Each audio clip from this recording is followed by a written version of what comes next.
I'm Anna Webb. Welcome to A Dog's Life. Hey,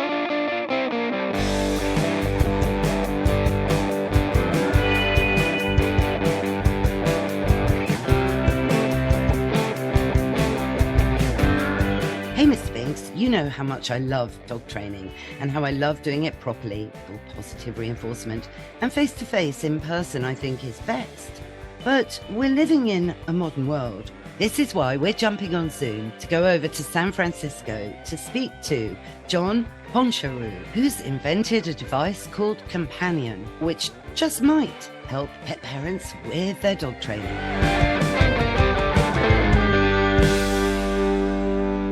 John, welcome to A Dog's Life.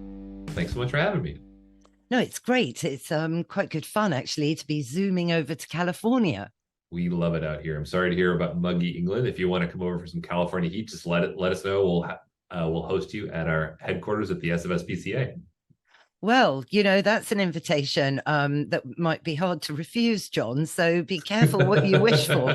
No, we love hosting folks. I never thought in my career that I'd be able to host really fun people at an office above one of the largest animal shelters on the West Coast. It's just really fun, and we love showing people the office.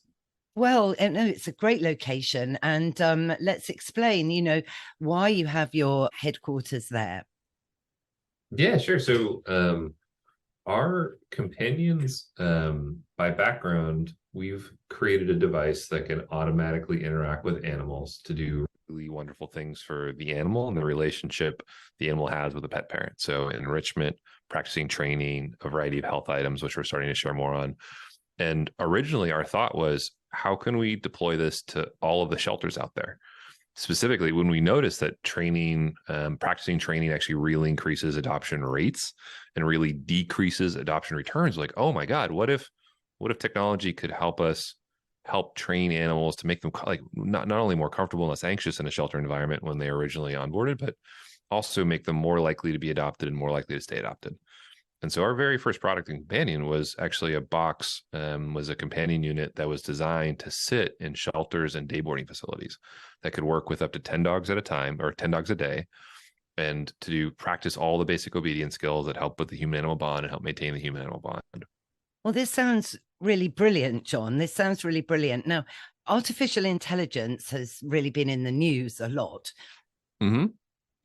Some good things, but also I know here over in the UK, there's been lots of talk of regulating it. And I know, I don't know that much about it. I'm quite proud to call myself a bit of a Luddite, really, John, Yep. I like things the old-fashioned way. It's my age, I think, to be honest with you.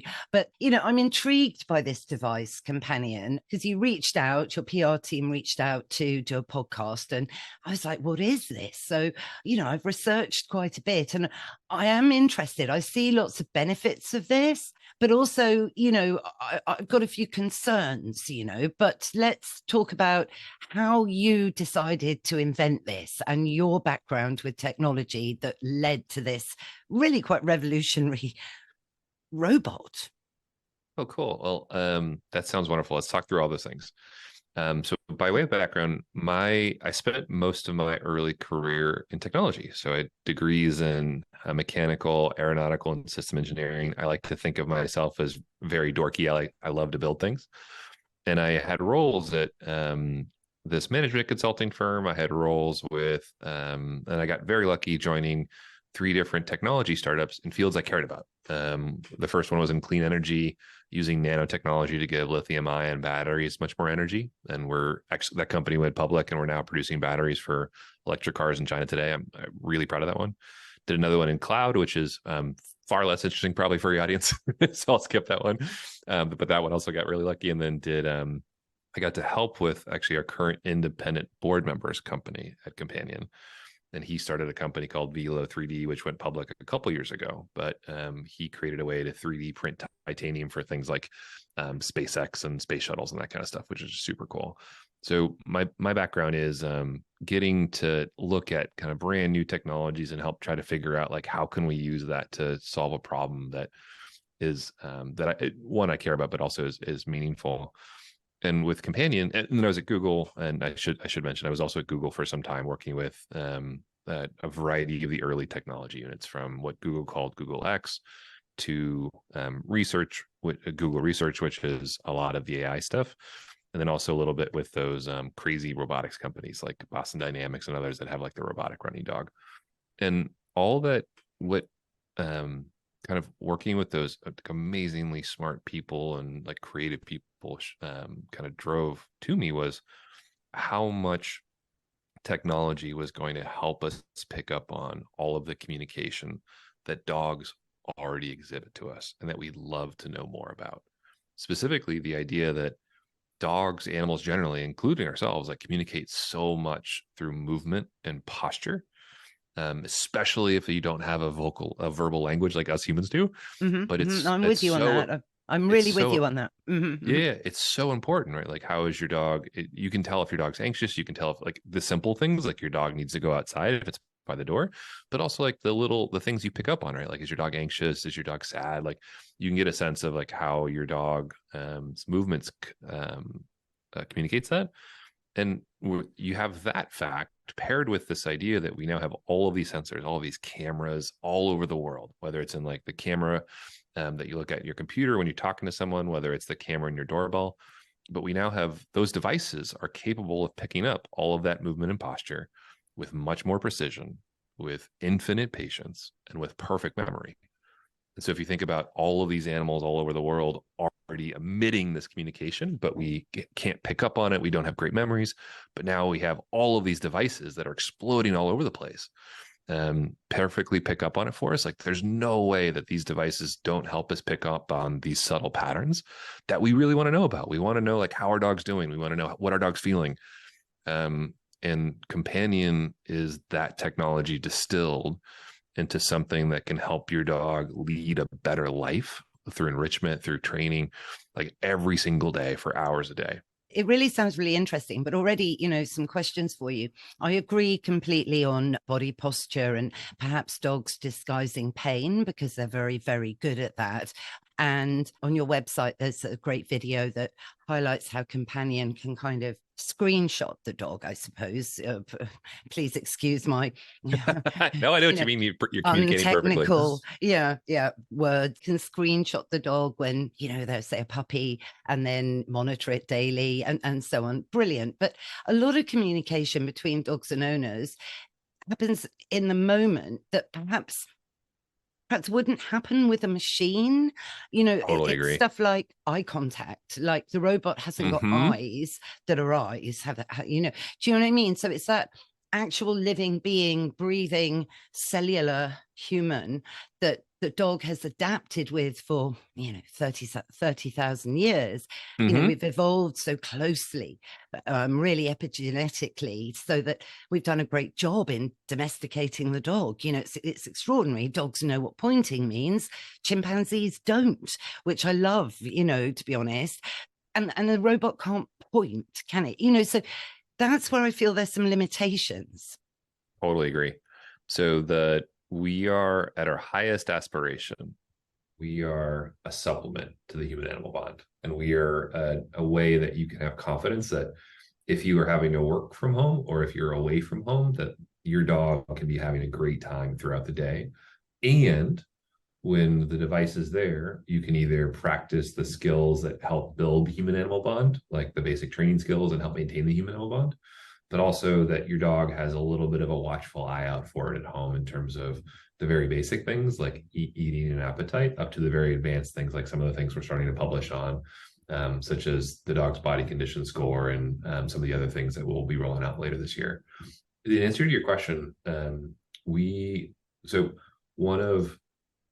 me put it this way. If you ask the SFSPCA why they were excited about hosting us, our office there, they would say it's the human animal bond. That one of our advisors, the chief veterinary officer of Zoetis, who's also the founder of the Human Animal Bond Research Institute and formerly joined Companion a couple of years ago as an advisor, he would say that like the idea that while you can't be with your dog, we all want to be with your dog 100% of the time, you and me included, but we have to work, we have to do other things.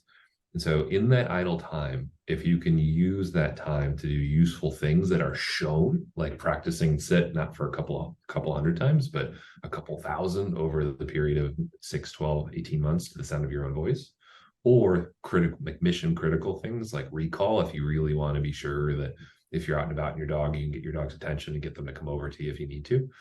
These things that not only help answer the question of does your dog listen to you, it helps your dog learn to listen to those audio cues and continue to be really attentive to them, but they also make it so that you get to spend more time with your dog in more confidence. So I think most of us struggle when we do a pet training class, we do a dog training class for 6 months, and we're so excited by the result, right? But then if you don't keep practicing, it kind of dulls over time, which is how behavior works in terms of having a half-life if you don't practice. Part of the big value of companion is that the companion unit works with your animal day in and day out to practice and keep all those skills fresh so that you get to live more with your dog. Yeah, brilliant. I mean, look, I do behavior work, so I see all this happening, on pretty much on a daily basis, with people getting perhaps bored, getting frustrated, not being able to commit the time to training, underestimating the amount of training dogs need. But how would you train the recall, though, when you're indoors with the robot? Mm-hmm. There's no distractions. You see, a recall, from my book of training, you go out, you test your dog's recall in the park, Mm-hmm. There's this saying, certainly in England with training, that a sit is never a sit until you've proofed it in at least 11 different locations.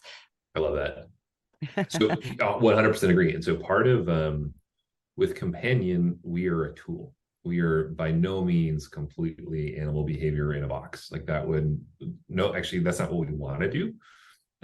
Because we want to make it really easy for every pet parent to have superpowers in terms of their own training skills. At the end of the day, and the same thing on the health side, we are a tool for a veterinarian for what we can do for health, and we are a tool for behavior training and enrichment for what we can do for a pet parent.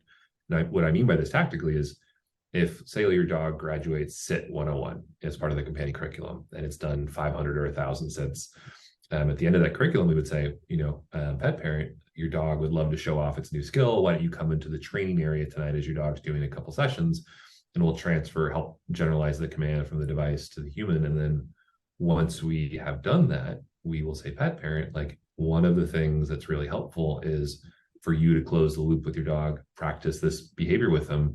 And why don't you take them out for a walk tonight in your local dog park and go to some very quiet areas and practice this way? Go to some medium level noise areas and practice some more sits. And then over time, go to some very noisy, distracting areas and practice sits. And you do that over the coming handful of weeks and months to help the dog generalize. And then we'll always be at home. The companion will always be there after that to help the dog continue to practice. And the device, we actually haven't done this to date, but I mean, the device also has a very high grade speaker, and it can do things like mimic noises of the street, mimic noises of things that can drive anxiety with animals. And we're excited about that in part because you can actually do things like noisy sensitization with, to the sound of thunder, to the sound of truck brakes, but in a device that's able to watch the animal for anxiety at the same time of counter conditioning and being very, very patient. So all that to say is, well, I tell you what, I'll leave it there. Does that make sense? Yeah, it totally makes sense. So I see. So it's almost like you're setting a training program with the pet parent as well. So that's a great way to look at it. Yeah, it's almost like we have two customers and we have two folks we're training. So we have the dog I do believe this is one of the first devices to be really designed for the dog first, as opposed to the pet parent first. But also like that we've designed it so that not only does the pet parent think dog's having a blast, but we want the pet parent to have a blast and feel as though we've made this experience far easier, far more easy to not only do the number of repetitions you need in practice, but also give them insight into their dog's behavior, their dog's health, but almost be like, it's really, we want to be a resource for the pet parent, kind of be in their corner. I like this. I mean, I do, because post-pandemic, a lot of people now are finding it difficult to look after their puppy that they bought in the pandemic. So doggy daycare here in London, for example, is soaring. Dog walkers, are soaring in their services that they offer, and so on. But ironically, there's now dog laws coming in to kind of balance all of this, as things have kind of got a bit out of control, with a lot of dog walkers not being able to control all the dogs that they have at one go, because I feel that really 2 dogs is enough to walk at any one given time, because in the event of an incident, a dog might slip their collar and run to a main road. What do you do with your other 5 dogs?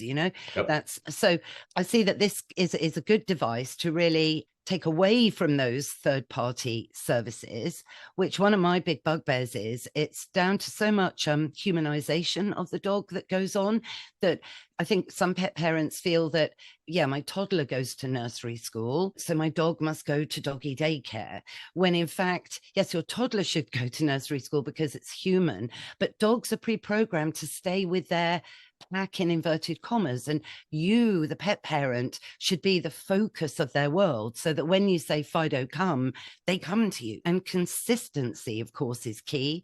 So the more third parties that are involved with your dog, the less consistency you're going to have, which is basically the key, I think, to training. What do you think, John? I think consistency is really important, and I would actually, so I would say this, which is, one of the things we try to do is recognize that we are by no means the experts. We believe very strongly in certain approaches. So positive reinforcement, fear-free. We brought the founder of Fear-Free and the CEO on board to Companion.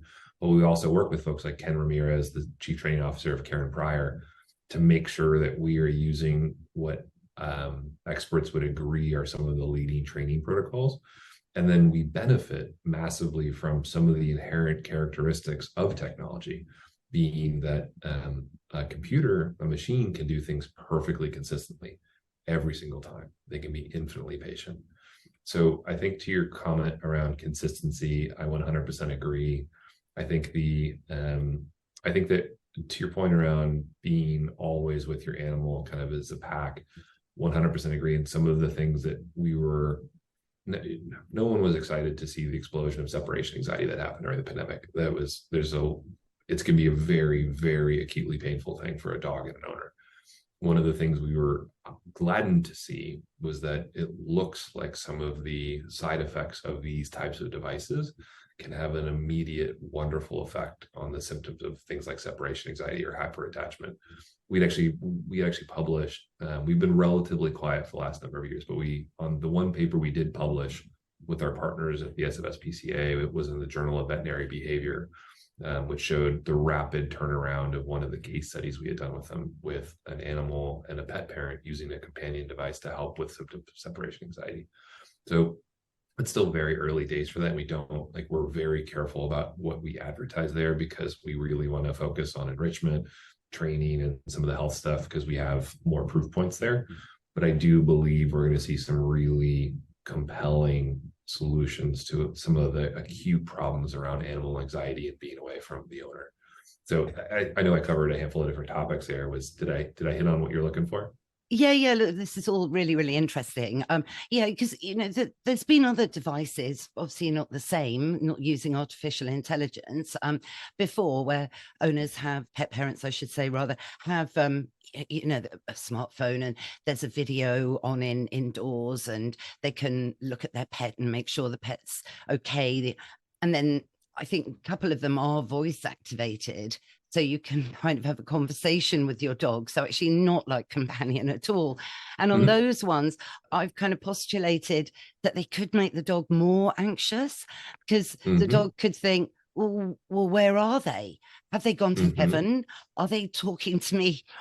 Who's this? Is this like some spirit that's, and it could heighten anxiety in some dogs. And I think that's something I want to postulate to you really as well, that dogs are so different. One Labrador might be completely different to another Labrador. So tailoring things to an individual dog, I only say this because my favorite breed, and I've got one here, is a bull terrier. Now, so I mean, One day I'd love to try companion with Prudence, actually. I mean, she is already really well trained. Oh, I love that name. Yeah, I know. I'm just wondering how she would react to it, because she is prone to frustration. Mhm. And I know I've watched the video, and it is so Karen Pryor. I mean, I'm mad about clicker training. I love it. I Oh, just wish. cool. Oh gosh, yes, Ken's totally. amazing. Don't Shoot the Dog was, one of my first ever books that I absolutely love. But pet parents find it clumsy with the clicker. So when I'm doing behavior sessions, I try to let them do a thumb up, because of course Mhm. that's how you work with a deaf dog. And Mhm. Bull Terrier is born half deaf. That's a joke. So I find a thumb up because it's on your hand already. You don't have to remember it. You don't drop it. You don't lose it. It's on your hand. Thumb up. And that's your marker. I like that. But I see that with companion, you use a clear yes, which is the marker, because obviously the robot doesn't have a thumb or a clicker on it. But so I see what you're doing. It's great. It is all, all the science, the theory is there, but it is this thing with individual dogs. I could see Prudence trying to headbutt companion and just say, listen, we have not had that happen yet. Well, yeah, I think you should try with some Bull Terriers, because they are known to be the only breed that is untrainable. I would argue that's a fantastic use case for a device like Companion, which has infinite patience. So that but the dog doesn't have infinite patience. That's the difference. Okay, yeah, I agree. It's true. There was a handful of really good questions there. I'm trying to write them down as quickly as I can to make sure I hit on all of them. But this is an anecdote. One of the decisions we made early on, and something we're constantly asked about, is, does this work with cats? And the answer is yes. You can train a cat in some of the same behaviors. It's just less intuitive for consumers, for pet parents, to realize they can, which is the only reason. And it's actually a perfect use case for companion, because it requires the patience of a saint to train a cat. I know, I've trained a cat. Oh, John, my cat passed 2 weeks ago, so I'm a little sore talking about it. No, it's okay. And I trained him to do high fives. Cool. Yeah, oh gosh, easily peasy. I'm quite good, actually, as a trainer. That's great. But wonderful. And yes, of course, you can train a cat. But the only reason we didn't start with that as a product was it was less common for people to use training services of a dog versus cat, right? So that we started with dogs, but it would work very well on an animal. That and the other thing I'd say is that the curriculum of Companion automatically moves at whatever speed the dog would like, because it's all opt-in for the dog. The dog is free to leave at any time. The Companion has to earn your dog's trust and your dog's respect, or not respect, but the Companion has to communicate how much fun the dog can have with Companion. So it's not just teaching and watching for different levels of frustration and adjusting to the dog, but also just constant playing games, having fun, which is keeping the animal around and interested, is a big chunk. And then you also mentioned before a little bit about an animal reacting to like a voice on a device, or with someone kind of randomly throwing treats at it. 100% agree that our hypothesis, and I don't, I always avoid speaking ill of others, and I'm not going to here, but what I would say is that we have seen devices in shelters that, allowed potential adoptees online to kind of look into an animal in an enclosure and then randomly throw treats out. And unfortunately, those shelters have had to rip those devices out within a period of a couple of weeks, or weeks or months, because they drive anxiety in animals. It's the definition, like, by reinforcing the animal randomly, that is the definition almost of how you get superstitious behaviors. So an animal I went over to this side of the pen and I got a reward. I wonder if that's what did it. And to your point, like, one of the really fun things that my colleagues and I had the opportunity to do, along with folks like Ken Ramirez and others, is really think about this device from the perspective of a dog. Like, to your point, a dog, like, hearing some random voice of some stranger kind of out loud, they don't even know where it's coming from, let alone what it might mean. Should they be responsive to it or not? I'm really proud that we've designed this device so that that's not possible. Like, we've been very thoughtful with making sure that not only is the physical device very affable to a dog, the right colors, the right textures, the right smells, but also all of the software is designed so you can't override the behavioral protocols that are fear-free, positive reinforcement based, that we've put into the device. So it's not, there's no mode where a stranger or even a pet parent actually can talk with an animal live because it actually can cause anxiety. The companion independently works with your dog using that software. And if you want to do something fun, like you could imagine a future in which we do like a little heart touch, which you press a button in the app and the device will call over your dog for like a little sit and have a little fun. But the companion's always meant to mediate that interaction. So there's no chance of causing the anxiety that might be caused by some direct unknown interaction on behalf of someone kind of injecting their own voice. Okay, yeah, no, I get that. But there's also, so yeah, really interesting, John, really interesting so far. Now, I guess all of this has been inspired by your own love of dogs. Yeah, so it's a simple combination of it always comes down to some extent of like what you're passionate about, what like a problem you want to solve. And here it's at its essence is I really want to be able to understand what dogs are saying to us. And they communicate most of it through movement and posture. I really want to give my dog a really wonderful day at home, as much interaction and enrichment as he wants with his like getting exercise his own primal drives. And I also like recognize that I can't put 10,000 repetitions on sit or down or recall. And I love the fact that we can help people do that and keep those skills really fresh. And I didn't really explain this before, but what I mean by living more with your dog is if having really good recall, having really good sit stay is immensely helpful if you are somewhat nervous about bringing your dog to a noisy environment, whether it's work, whether it's a new dog park. Having these training skills really well polished and continually polished gives you more confidence, which then allows you to spend more time with your dog. So it's this fun combination of, so it means you go to the dog park more, you might bring your dog to work more, and like that is really exciting to me. It's take away all of the drudgery of trying to do 1,000, 10,000 repetitions of something so it becomes really, really fluent. Help with that, but always making sure that the owner knows they are completing the loop of that. It's all about giving them that superpower.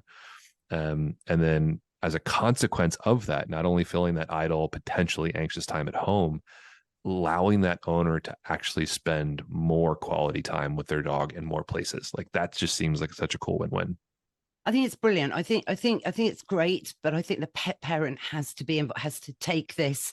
As long as the pet parent doesn't think, oh yeah, my dog's brilliant, he could do 1,000 sits at home, he's so good at the sit, but take him out onto the pavement and he won't sit because there's far too much else going on. There's like a squirrel over there, there's another dog. Oh my gosh, there's a jogger. It's like, oh my God, that kid's on a skateboard. And that's where your training comes in, as you said earlier. But so long as that aspect, the dog's got to go out.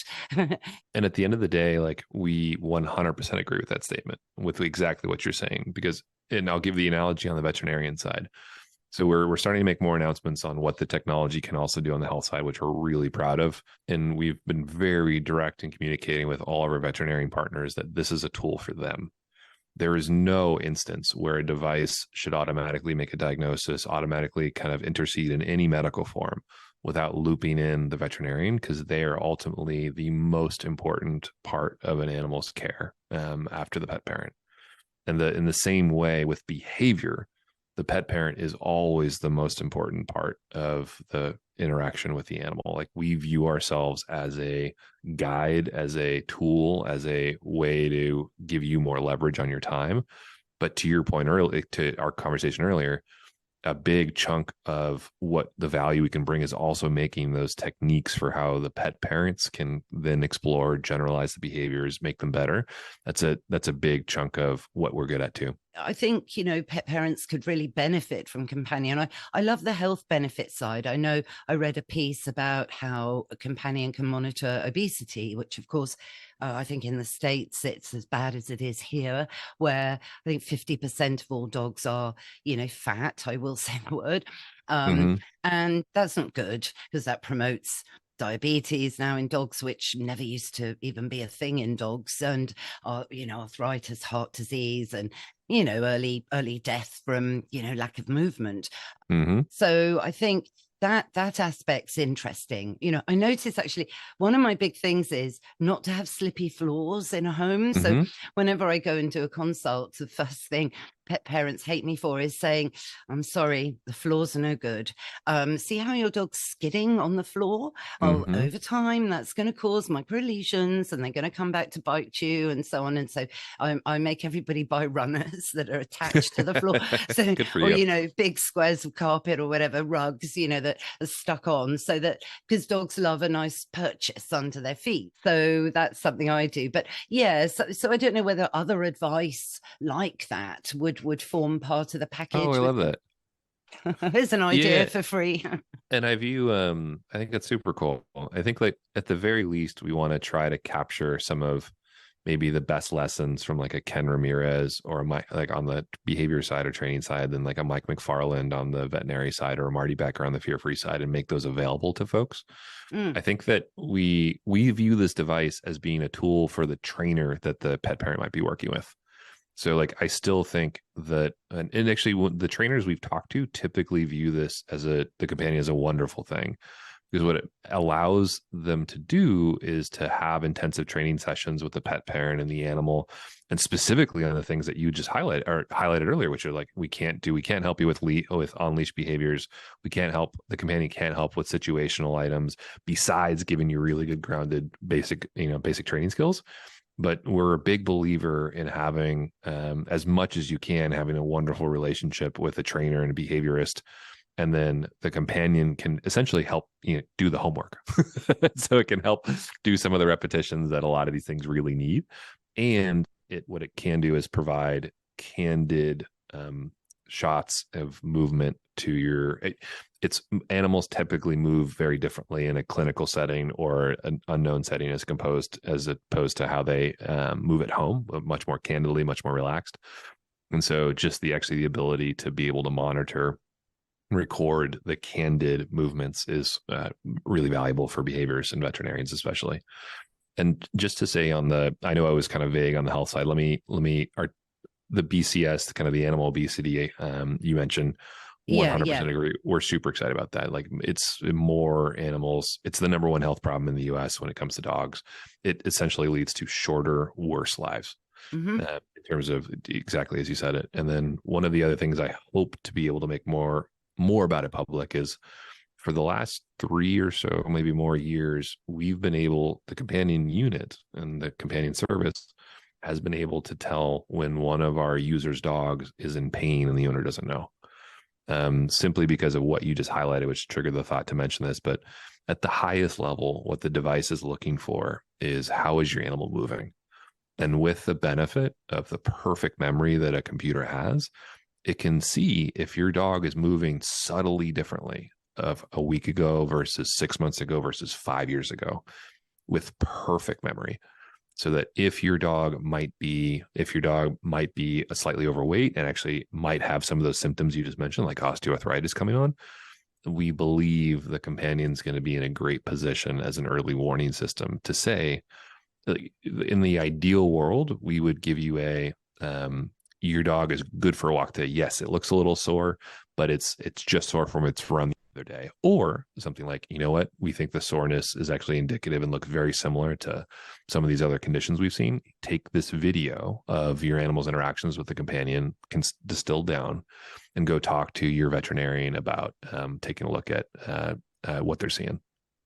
Yeah, absolutely. And maybe the vet will, prescribe massage or physiotherapy, hydrotherapy. There's so many for joint issues, musculoskeletal issues. There's a lot that can be done, without just, firing painkillers at the dog, so you're really treating the cause of the problem rather than the symptom. That's certainly where I come from my study with the College of Integrated Veterinary Therapies. But again, yes, I really like that aspect. So I think a lot of pet parents don't see their dogs put on weight. You just sometimes don't see it on yourself, do you? Let's be honest, until you try on a pair of trousers you haven't worn for 2 years and they don't fit. So I think that from a health perspective, is a really positive aspect. So I'm all about confirmation with dogs. I'm really kind of specific on that. I like to see a flat top line, and the more time you actually spend with your dog knowing what you're looking at, then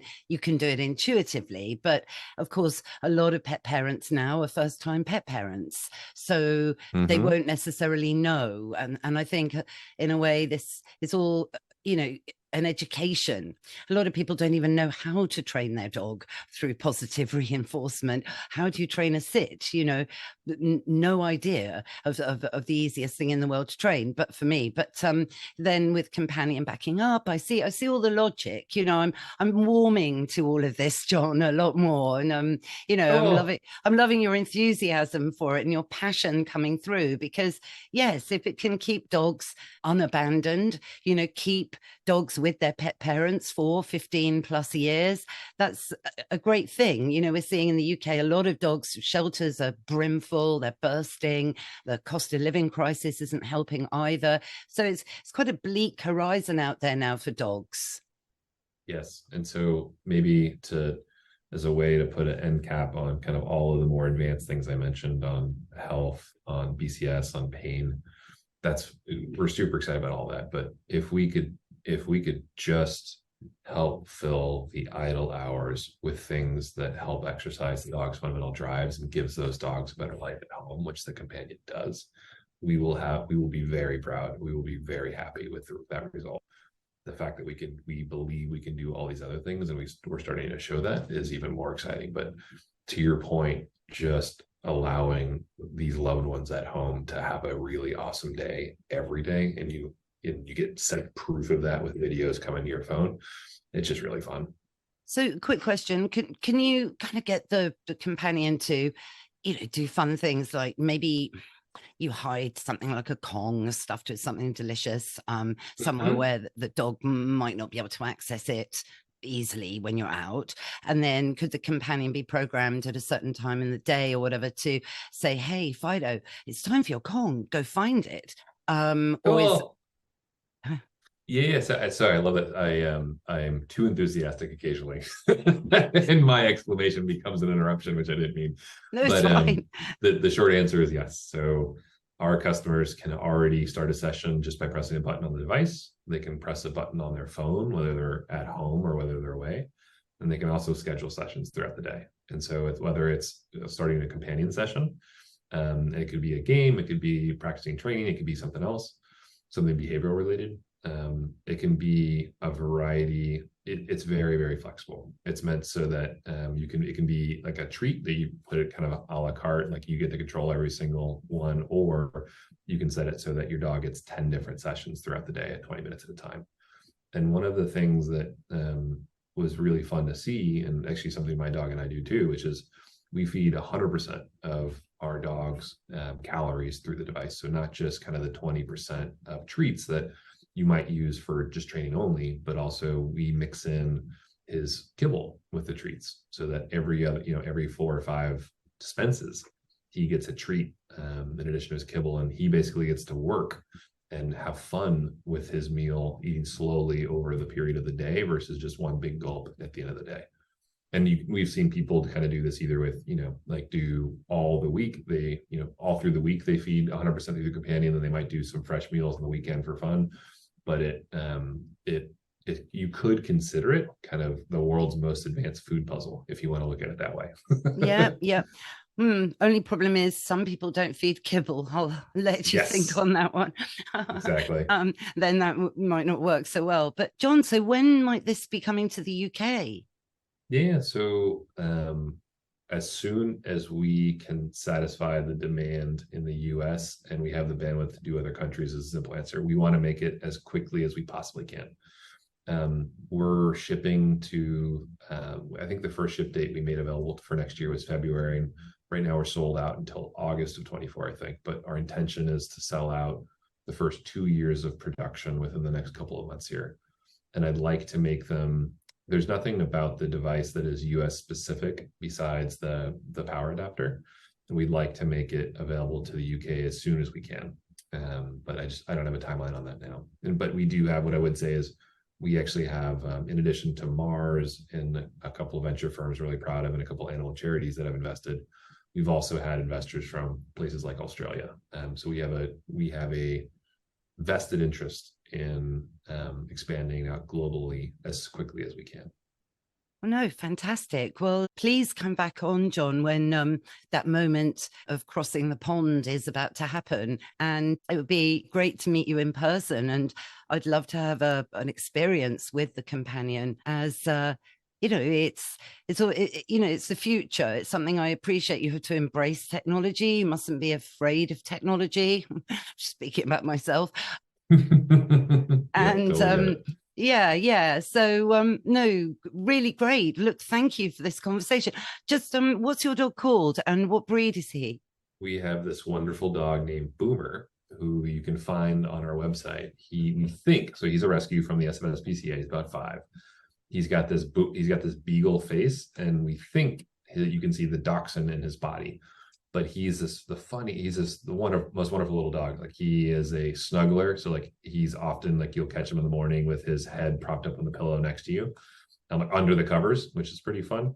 And he's also a little athletic guy, but he's pretty small. He's like, 25, 30 pounds. And anyway, the long story short, you can see him on the website. I've seen him. I know which dog. No, lovely. I thought he was cool. I thought he was a puggle at first, actually. Yeah, we get that. Yeah, pug cross with a beagle, but there's definitely beagle there, and it's so good to adopt and give dogs a second chance. So I admire you being so closely, connected to SPCA in the States. Yeah. We call it the RSPCA here, but yes, that's great. Yeah, so John, look, thank you so much, and please stay in touch. Will do. Thank you so much for having us. That's our show, Mr. Binks. What did you think? Yeah, okay. I'm sure we'll get to trial one when it comes to the UK, and you can make your mind up then. And you're right, it is time for Woof of the Week. Please remember that when you're training, the key is consistency, lots of repetitions, and of course, plenty of tasty treats. Well, I hope you all enjoyed it. If you did, go on, rate and review the show wherever you tune into your podcasts. Thanks again, of course, to John Honchariw for joining us today, and all the links to Companion are in the show notes. Thanks, of course, to Mike Hansen, my producer, for all the music and production as ever. What's that, Mr. Binks? Yes, you're right. We will be back in your feed next Sunday. So why don't you subscribe now? It's free, and that way you'll never miss another show. Bye for now.